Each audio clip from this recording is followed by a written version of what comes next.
Hi everyone, so I am here to do another reread review for you, and this time I am doing it on The Giver, which is I want to say it's a middle grade book, more than a young adult book, but I know in certain places things can vary among how they're categorized, but for this video I will describe it as a middle grade dystopian.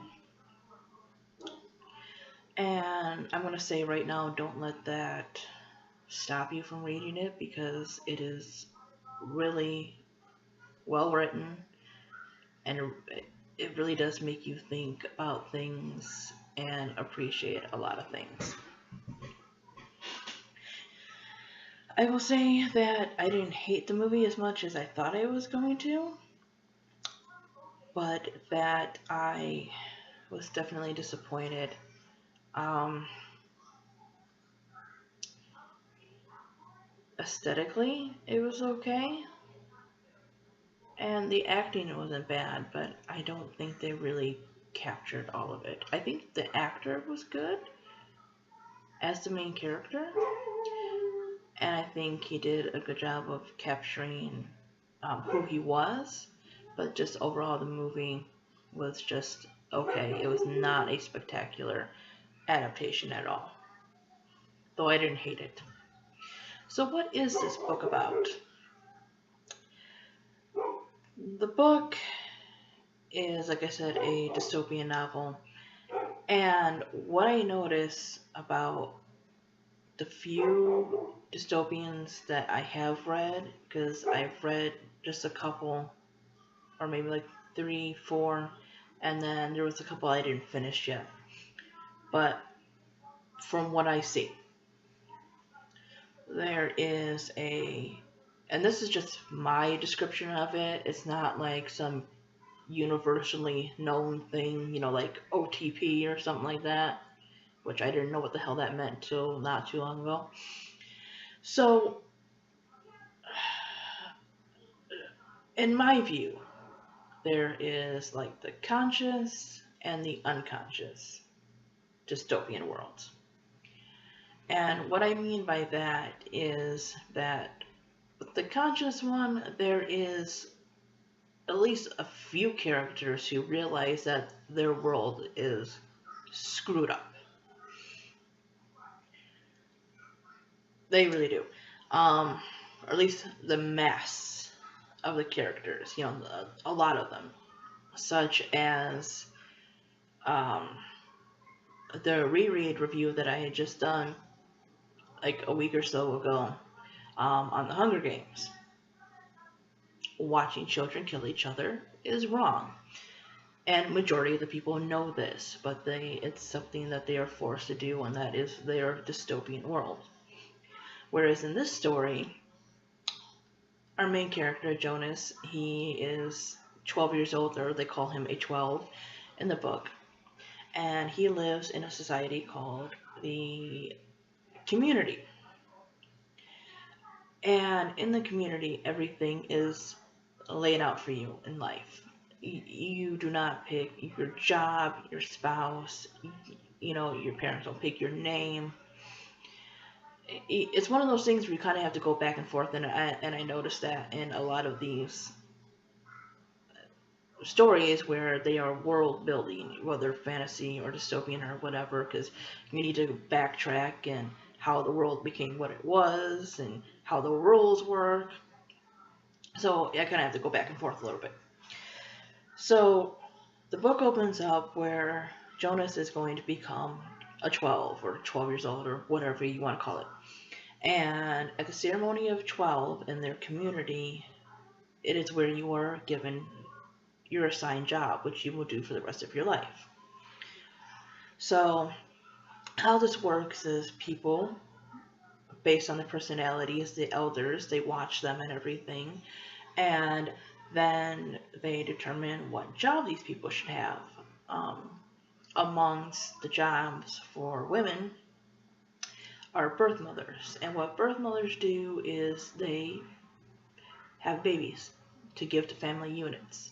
So you no one really has their own like biological family. So say if a girl was a birth mother, she would have babies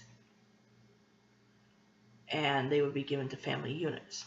So say, you're just a kid, you get your job, and then later on in life you decide that you want to be married. Well, the elders will match you up with somebody. You don't get to pick your own spouse. So they match you up with somebody, and then the two of you want to start a family. So you're only allowed two children, a boy and a girl. And you have to put in for having a child. And they will, I think once the children turn 1, if I remember right, or a few months old, if you apply for a child, they will give you a child. And then if you want another one, say if you have a boy and now you want a girl, you have to apply again for the child. And there's a naming ceremony and everything. So not only do you not get to have your own children, you don't get to name the children. Basically, if you really want to break it down, the people in the world of the Giver live in arranged marriages and they're all adopted, basically.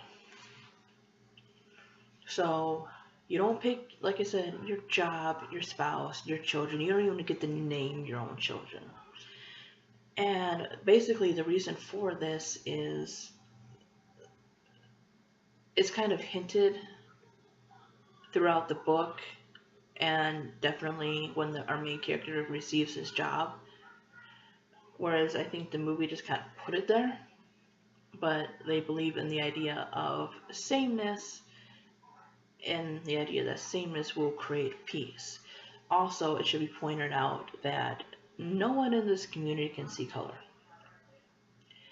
And through each age, they are given certain things. Like at, I think, 9 or 10, they finally get their first bikes, and a group of kids all get them at the same time. It's kind of odd how they age people, because they kind of like group them together. No one has like almost an individual age. Also, another thing is that each person with their name, no one else can have that name. So if like something happened to someone where they were like excommunicated from the community or they died or something, a lot of times those names cannot be used again. So if your name is like Ashley, you are the only Ashley in that community and no one else can have that name. So our main character is Jonas, and he is selected to be the receiver of memories, and he is to be taught by this elderly man named the Giver, and the Giver holds the knowledge and the memories of the past. And why that is so they can go back and see the mistakes that people made and basically not do them anymore. And so Jonas goes to the Giver and he begins to transfer the memories to him. And that's where he learns that his world is not exactly as great as it seems. That while they are usually safe, they really are not living life. He begins to see what color is. He has transferred the memories of grandparents and snow. He has no idea what sledding or snow is. He's never felt like cold before.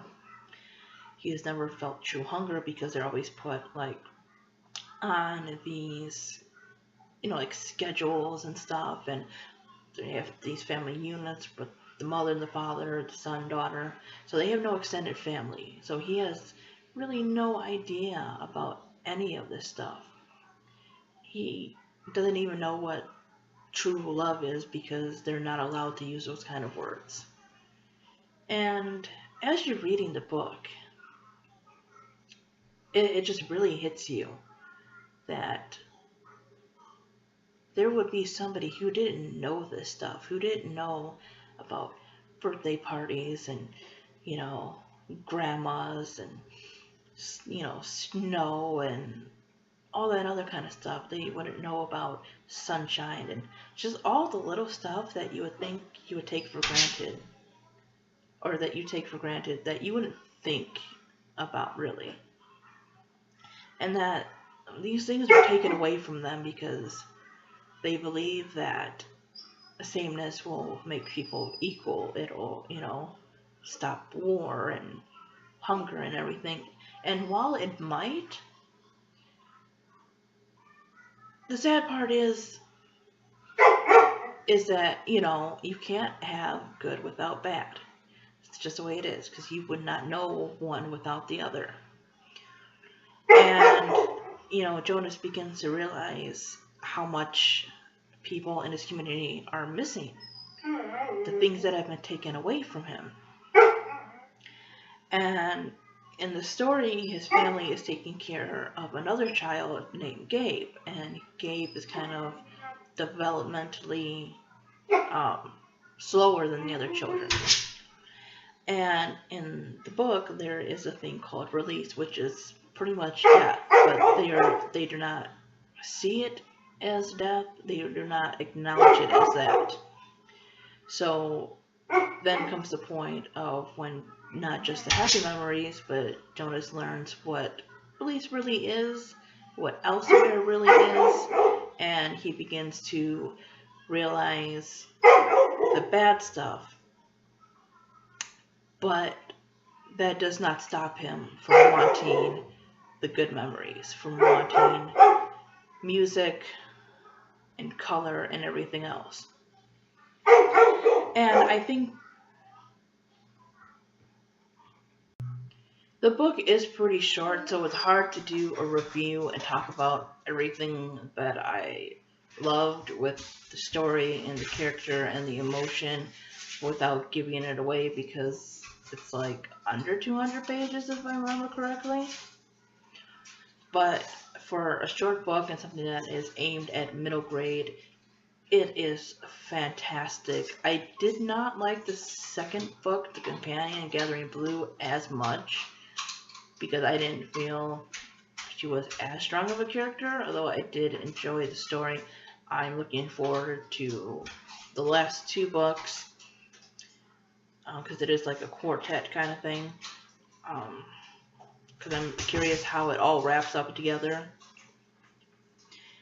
But Jonas definitely is one of my favorite literary characters, and it was, I think it was kind of like a gateway dystopian book for a lot of kids and everything.